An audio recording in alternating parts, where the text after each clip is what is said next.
അസ്സലാമു അലൈക്കും വറഹ്മത്തുള്ളാഹി വബറകാതുഹു. പ്രിയപ്പെട്ട മുഅ്മിനീങ്ങളെ മുഅ്മിനാത്തുകളെ, ഇന്ന് പറയുന്നത് നോമ്പ് തുറപ്പിക്കുന്നതിനെ കുറിച്ചാണ്. നമ്മൾ നോമ്പ് തുറയെ കുറിച്ച് പറഞ്ഞു, ഇനി ഒരാൾ നോമ്പ് തുറപ്പിക്കുക. എന്താണ് നോമ്പ് തുറപ്പിക്കുന്നതിന്റെ മഹത്വം എന്താണ് എന്ന് നബി സല്ലല്ലാഹു അലൈഹി വസല്ലം തങ്ങൾ നമുക്ക് ഹദീസിലൂടെ പറഞ്ഞു തന്നിട്ടുണ്ട്. അതിനെ കുറിച്ചാണ് ഇന്ന് പറയുന്നത്. പരിശുദ്ധ റമദാനിൽ നോമ്പ് തുറപ്പിക്കുക എന്ന് പറയുന്നത് ഒരു ആരാധന തന്നെയാണ്. ഈ ആരാധന ചെയ്യുമ്പോൾ പരസ്പരം മറ്റുള്ള ആളുകളെയൊക്കെ നമ്മൾ നോമ്പ് തുറപ്പിക്കാൻ കൊണ്ടുവരുന്ന സമയത്ത് പരസ്പരം സ്നേഹവും സൗഹാർദ്ദവും ഊട്ടിയുറപ്പിക്കാൻ വേണ്ടിയും അവരന് വേണ്ടി റമദാനിന്റെ ആത്മീയ ആവേശം അവരിലേക്ക് പകരാനും ഈ നോമ്പ് തുറ കൊണ്ട് സാധിക്കുമെന്നതാണ് മഹാന്മാരായ ആളുകൾ പഠിപ്പിക്കുന്നത്. ഇതൊരു ഇസ്ലാമിക ആരാധന തന്നെയാണ്.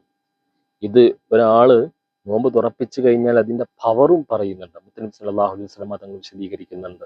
ബഹുമാനപ്പെട്ട തുർമുദിയും ഇബ്നു മാജയും ഇബ്നു ഹുസൈമയും ഒക്കെ റിപ്പോർട്ട് ചെയ്യുന്ന ഒരു ഹദീസ് കാണാം. എന്താണ് ഹദീസ്? മൻ ഫത്ര സാഹിമൻ കാന ലഹു മിസ്ലു അജ്രിഹി ഗൈരി അന്നഹു ലാ യൻഖുസ മിൻ അജ്രി സായിമി ഷൈ.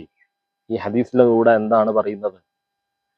നബി സല്ലല്ലാഹു അലൈഹി വസല്ലം തങ്ങൾ പഠിപ്പിക്കുകയാണ്, നിങ്ങളൊരു നോമ്പുകാരനെ നോമ്പ് തുറപ്പിച്ചു കഴിഞ്ഞാൽ ആ നോമ്പുകാരന് കിട്ടുന്നതിന്റെ പ്രതിഫലത്തെ പോലുള്ള ഒരു പ്രതിഫലം നിങ്ങൾക്കും കിട്ടുന്നതാണെന്ന് മുത്തുനബി സല്ലല്ലാഹു അലൈഹി വസല്ലം തങ്ങൾ പഠിപ്പിക്കുകയുണ്ടായി.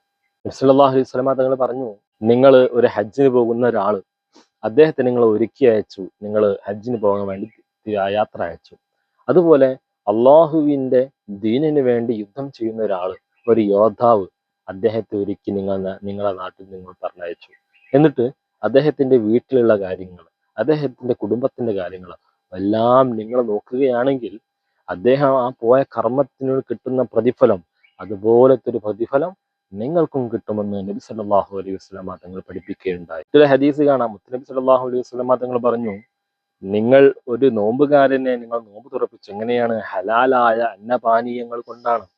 ഈ ഹലാലായ അന്നപാനീയങ്ങൾ കൊണ്ട് നിങ്ങൾ ഒരു നോമ്പുകാരനെ നോമ്പ് തുറപ്പിച്ചിട്ടുണ്ടെങ്കിൽ റമദാനിന്റെ അവസാനത്തെ രാവുകളിൽ, ലൈലത്തുൽ ഖദറിനെ പ്രതീക്ഷിക്കുന്ന രാവുകളിൽ ബഹുമാനപ്പെട്ട മലക്കുകളുടെ നേതാവായ ജിബ്രീൽ അലൈഹിസ്സലാം ഈ നോമ്പ് തുറപ്പിച്ചതിന് വേണ്ടി പാപമോചനത്തിന് വേണ്ടി ദുആ ചെയ്യുമെന്നത് ഒരു ഹദീസിലുണ്ട്.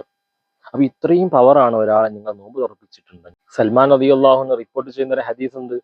ഒക്കെ നബി സല്ലല്ലാഹു അലൈഹി വസല്ലം തങ്ങൾ നോമ്പ് തുറപ്പിക്കുന്നതിനെ കുറിച്ചും അതിന്റെ പവിത്രതയെക്കുറിച്ചും അതിന്റെ മഹത്വവും അതിന്റെ പ്രതിഫലത്തെയൊക്കെ ഇങ്ങനെ പറഞ്ഞു കൊടുക്കുമ്പോൾ സഹാബത്ത് ചോദിച്ചു, അല്ല നബിയെ, ഞങ്ങൾക്ക് മറ്റുള്ളവരെ നോമ്പ് തുറപ്പിക്കാൻ ഒരു അവസരം ഇല്ലല്ലോ എന്ന് പറഞ്ഞാൽ അതിനുള്ള ശേഷിയില്ല, സമ്പത്തില്ല, അല്ലെങ്കിൽ അന്നപാനീയങ്ങൾ കൊടുക്കാനില്ല, അവർക്ക് കൊടുക്കാൻ മാത്രമല്ല ഇല്ല.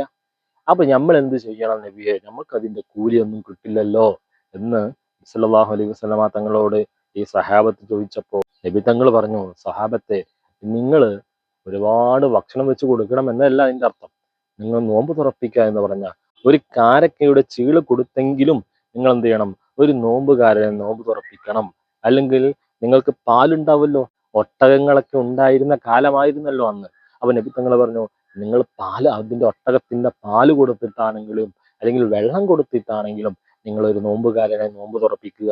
അല്ലാതെ ഒരുപാട് ഭക്ഷണങ്ങൾ വെച്ച് അവരെ കൊണ്ട് സൽക്കാരം നടത്തണം എന്നതല്ല പറയുന്നത്.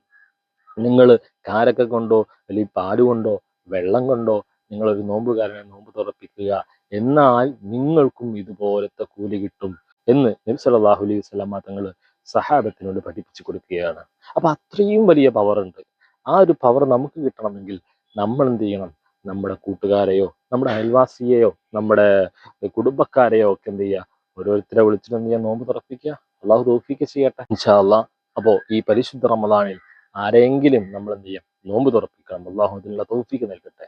അസ്സലാമു അലൈക്കും.